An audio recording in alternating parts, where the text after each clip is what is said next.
আসসালামু আলাইকুম রহমতুল্লাহি ওবরকাতু। প্রিয় ভিউয়ার্স, বাংলাদেশ সেনাবাহিনী প্রধান গতকালকে একটি গুরুত্বপূর্ণ বক্তব্য রেখেছেন।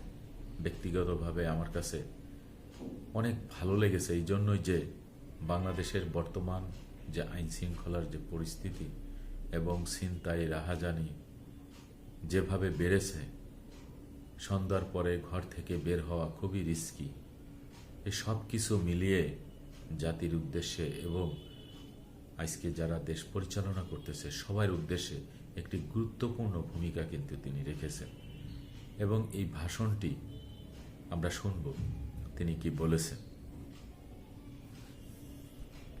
আমি আপনাদের সতর্ক করে দিচ্ছি, পরে বলবেন যে আমি সতর্ক করিনি। আমি আপনাদের সতর্ক করে দিচ্ছি,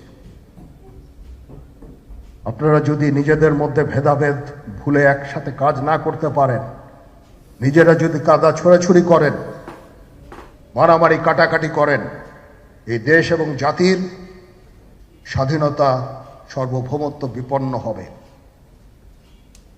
আমি আজকে বলে দিলাম, নাইলে আপনারা বলবেন যে আমি আপনাদের সতর্ক করিনি। আমি সতর্ক করে দিচ্ছি আপনাদের। আমার অন্য কোনো আকাঙ্ক্ষা নাই, আমার একটাই আকাঙ্ক্ষা, দেশ এবং জাতিটাকে একটা সুন্দর জায়গায় রেখে ছুটি করা। I had enough. Was last 7-8 months I had enough. আমি চাই দেশ এবং জাতিকে একটা সুন্দর জায়গায় রেখে আমরা সেনানিবাসে ফেরত আসব। আরেকটা জরুরি বিষয় যেটা আমি ভাবলাম যে আপনাদের সাথে আমি শেয়ার করি। দেশের এই আইন শৃঙ্খলা পরিস্থিতি খারাপের পিছনে কিছু কারণ আছে। প্রথম কারণটা হচ্ছে যে আমরা নিজেরা হানাহানির মধ্যে ব্যস্ত, একজন আরেকজনের বিরুদ্ধে বিষোদ্গারে ব্যস্ত। এটা একটা চমৎকার সুযোগ অপরাধীদের জন্য। যেহেতু আমরা একটা অরাজক পরিস্থিতির মধ্যে বিরাজ করছি, তারা খুব ভালোভাবেই জানে যে এই সময়ে যদি এই সমস্ত অপরাধ করা যায় তাহলে এখান থেকে পরিত্রাণ পাওয়া সম্ভব।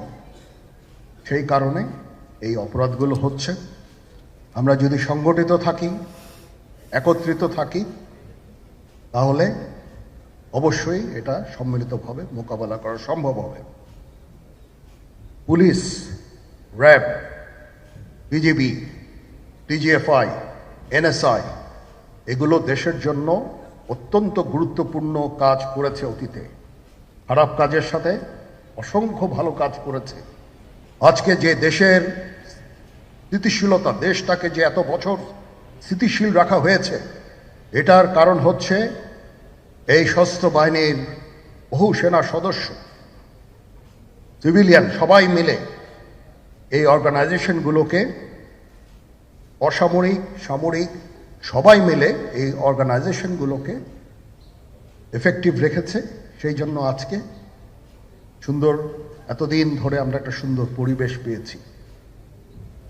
এর মধ্যে যারা কাজ করেছে, যদি অপরাধ করে থাকে সেটার শাস্তি হবে, অবশ্যই শাস্তি হতে হবে, না হলে এই জিনিস আবার ঘটবে। আমরা সেটাকে বন্ধ করতে চাই চিরতরে, কিন্তু তার আগে মনে রাখতে হবে আমরা এমনভাবে কাজটা করব এই সমস্ত অর্গানাইজেশনগুলো যেন আন্ডারমাইন না হয়। আজকে পুলিশ সদস্য কাজ করছে না, একটা বিশাল বড় কারণ হচ্ছে অনেকের বিরুদ্ধে মামলা, অনেকে জেলে। RAB, BGB, DGFI, NSI panicked. বিভিন্ন দোষারোপ, গুম, খুন ইত্যাদি তদন্ত চলছে। অবশ্যই তদন্ত হবে, দোষীদের বিচারের আওতায় আনতে হবে। এমনভাবে কাজটা করতে হবে যেন এই অর্গানাইজেশনগুলো আন্ডারমাইন না হয়। এই অর্গানাইজেশনগুলোকে যদি আন্ডারমাইন করে আপনারা মনে করেন যে দেশের শান্তি শৃঙ্খলা বিরাজ করবে, সবাই শান্তিতে থাকবেন, এটা হবে না, সেটা সম্ভব না। আমি আপনাদের পরিষ্কার করে বলে দিচ্ছি, এই দেশের শান্তি শৃঙ্খলা রক্ষার দায়িত্ব খালি সেনাবাহিনীর না। 2 লক্ষ পুলিশ আছে, বিজিবি আছে, র্যাব আছে, আনসার বিডিপি আছে, আমার আছে হচ্ছে 30,000 সৈন্য। এদেরকে আমি এই যে একটা বিরাট ভয়েড, আমি এই 30,000 সৈন্য দিয়ে আমি কিভাবে এটা পূরণ করব? 30,000 থাকে, আবার 30,000 চলে যায় ক্যান্টনমেন্টে, আরো 30,000 আসে। এটা দিয়ে আমরা দিন রাত আমরা চেষ্টা করে যাচ্ছি। এখানে যে সমস্ত উচ্ছৃঙ্খল কাজ হয়েছে সেটা আমাদের নিজস্ব তৈরি, এটা আমাদের নিজস্ব ম্যানুফ্যাকচার, আমরা নিজস্ব এইগুলো তৈরি করেছি। এই বিপরীতমুখী কাজ করলে এসে কখনো শান্তি শৃঙ্খলা আসবে না, এই জিনিসটা আপনাদের মনে রাখতে হবে। তদন্ত কমিশন হচ্ছে, আবার আরেকটা আমাদের সর্বদা আমরা চেষ্টা করব তদন্ত কমিশনকে সহায়তা করতে। যে ধরনের সাহায্য সহযোগিতার প্রয়োজন হয় আমরা করব। আমরা দেশে একটা ফ্রি ফেয়ার অ্যান্ড ইনক্লুসিভ একটা ইলেকশনের জন্য দিকে ধাবিত হচ্ছে, এবং তার আগে যে সমস্ত সংস্কার করা প্রয়োজন অবশ্যই সরকার সেদিকে খেয়াল করবেন। আমি যতবারই ডক্টর ইউনূসের সাথে কথা বলেছি, হি completely agrees with me, there should be free, fair and inclusive election, and that election should be within December or close to that, যেটা আমি এর প্রথমেই বলেছিলাম যে 18 মাসের মধ্যে একটা ইলেকশন। আমার মনে হয় যে সরকার সেদিকেই ধাবিত হচ্ছে। ডক্টর ইউনূস যথাসাধ্য চেষ্টা করে যাচ্ছেন এই দেশটাকে ইউনাইটেড রাখতে, কাজ করে যাচ্ছেন উনি। ওনাকে আমাদের সাহায্য করতে হবে, উনি যেন সফল হতে পারেন সেদিকে আমরা সবাই চেষ্টা করব। আমরা একসাথে ইনশাল্লাহ কাজ করে যাব। আসেন আমরা নিজেদের মধ্যে মারামারি কাটাকাটি না করে আমরা ইউনাইট আওয়ারসেলস, দেশ জাতি যেন একসাথে থাকতে পারি সেদিকে আমাদের কাজ করতে হবে। আমাদের মধ্যে মতের বিরোধ থাকতে পারে, চিন্তা চেতনার বিরোধ থাকতে পারে, কিন্তু দিন শেষে যেন আমরা সবাই দেশ এবং জাতির দিকে খেয়াল করে আমরা যেন এক থাকতে পারি। তাহলে এই দেশটা উন্নত হবে, এই দেশটা সঠিক পথে পরিচালিত হবে। না হলে আমরা আরো সমস্যার মধ্যে পড়তে যাব। বিশ্বাস করেন, we don't want to head, ওইদিকে আমরা যেতে চাই না। আমি আপনাদের সতর্ক করে দিচ্ছি, পরে বলবেন যে আমি সতর্ক করিনি, আমি আপনাদের সতর্ক করে দিচ্ছি। আপনারা যদি নিজেদের মধ্যে ভেদাভেদ ভুলে একসাথে কাজ না করতে পারেন, নিজেরা যদি কাদা ছোড়াছুড়ি করেন, মারামারি কাটাকাটি করেন, এই দেশ এবং জাতির স্বাধীনতা সার্বভৌমত্ব বিপন্ন হবে।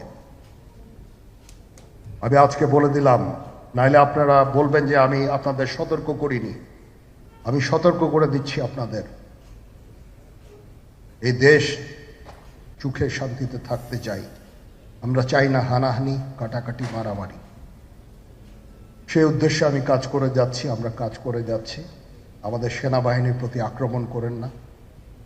একটা কমন জিনিস আমি দেখতে পাচ্ছি, সেনাবাহিনী এবং সেনা প্রধানের প্রতি বিদ্বেষ কারো কারো, কি কারণে আজ পর্যন্ত আমি এটা খুঁজে পাইনি। আমরা হচ্ছে একমাত্র ফোর্স যেটা আপনাদের জন্য কাজ করে যাচ্ছি, দাঁড়িয়ে আছি প্ল্যাটফর্মে। Of course navy and air force, navy chief আবার মন খারাপ করে করছে, navy air force all, we all আমাদেরকে সাহায্য করেন, আমাদেরকে আক্রমণ করেন না, আমাদেরকে অনুপ্রাণিত করেন, আমাদেরকে উপদেশ দেন। কোনো একটা সমস্যা হয়ে গেলে আমি যেন নুরুদ্দিন স্যারের স্বর্ণপন্ন হই এবং উনি আমাকে উপদেশ দেন, সিনিয়র জেনারেলরা আমাকে উপদেশ দেন, আমি সবার কাছে স্বর্ণপন্ন হই।